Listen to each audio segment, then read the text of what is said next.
Salam, selamat pagi saudara-saudari terkasih dalam Yesus.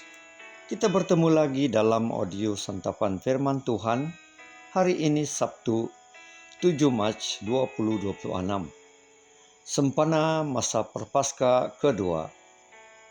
Bacaan Injil dipetik daripada Santo Lukas bab 15 ayat 1 hingga 3. Sambungan ayat 11 hingga 32.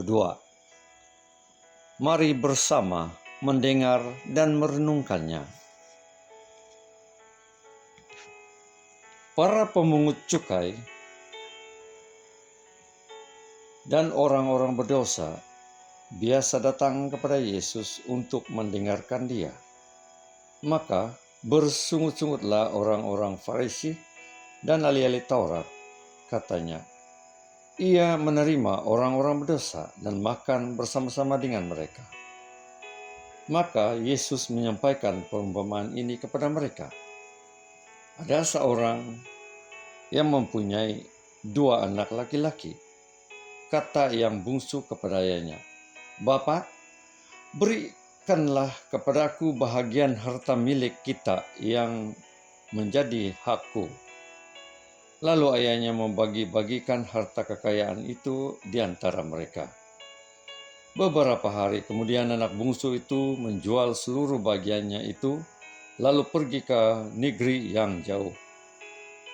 Di sana ia memboroskan harta miliknya itu dengan hidup berpoya-poya. Setelah dihabiskan harta miliknya, timbullah bencana kelaparan di negeri itu, dan ia pun mulai melarat.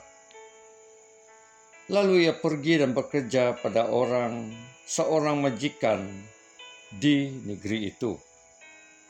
Orang itu menyuruhnya ke ladang untuk menjaga babi. Lalu ia ingin mengisi perutnya dengan ampas yang menjadi makanan babi itu. Tetapi tidak seorang pun yang memberikannya kepadanya. Lalu ia menyadari keadaannya, katanya, betapa banyak orang upahan Bapakku yang berlimpah-limpah makanannya. Tapi aku di sini mati kelaparan. Aku akan bangkit dan pergi kepada Bapakku dan berkata kepadanya, Bapa, aku telah berdosa terhadap surga dan terhadap Bapa. Aku tidak layak lagi disebut anak Bapa. Jadikanlah aku sebagai salah seorang upahan Bapa. Maka bangkitlah ia dan pergi kepada bapaknya. Ketika ia masih jauh, ayahnya melihat dia, lalu tergeraklah hatinya oleh belas kasihan. Ayah itu berlari mendapatkan dia lalu merangkul dan mencium dia.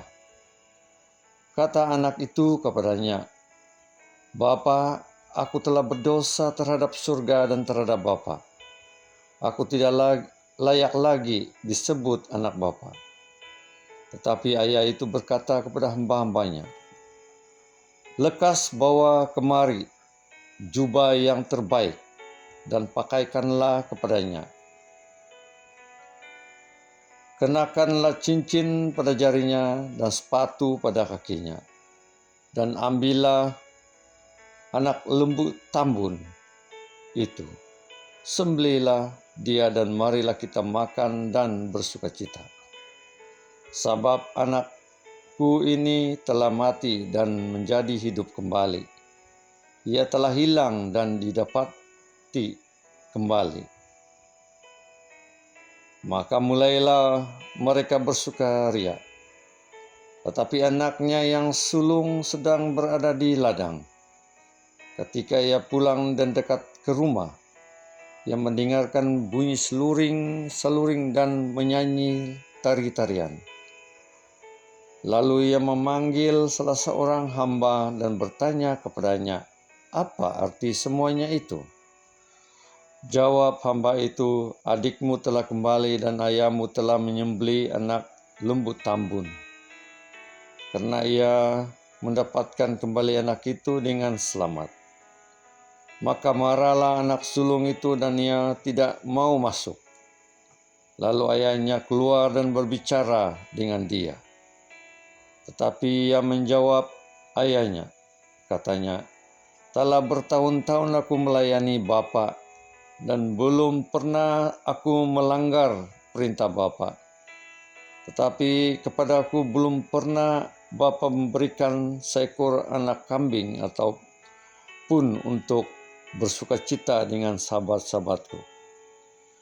Tetapi baru saja datang anak Bapa yang telah memboroskan harta kekayaan Bapa bersama dengan pelacur-pelacur. Maka Bapa menyembelih anak lembu tambun itu untuk dia." Kata ayahnya kepadanya, "Anakku, engkau selalu bersama-sama dengan aku, dan segala kepunyaanku adalah kepunyaanmu. Kita patut bersukacita dan bergembira karena adikmu telah mati dan telah menjadi hidup kembali. Ia telah hilang dan didapat kembali." Injil Tuhan, terpujilah Kristus.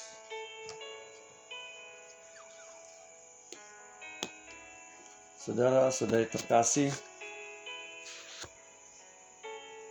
Tuhan Yesus telah memberikan gambaran akan kasih setia Bapa yang mengampuni, dan kasih-Nya lebih luas daripada samudra.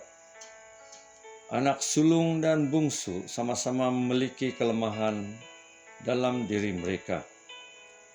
Yang satu berfoya-foya dan yang satu sombong. Kedua-duanya dikasihi Bapa dan diharapkan kedua-duanya mengalami pertobatan.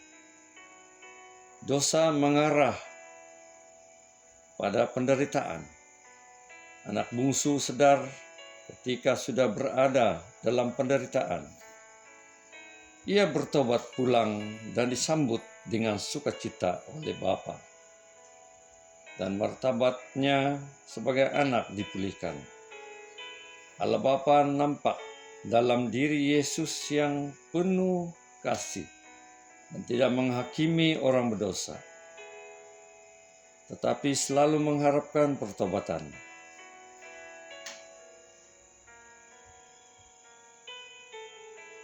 Dan jadi kita menjadi anak bungsu di mana hidup kita penuh dengan borok dosa.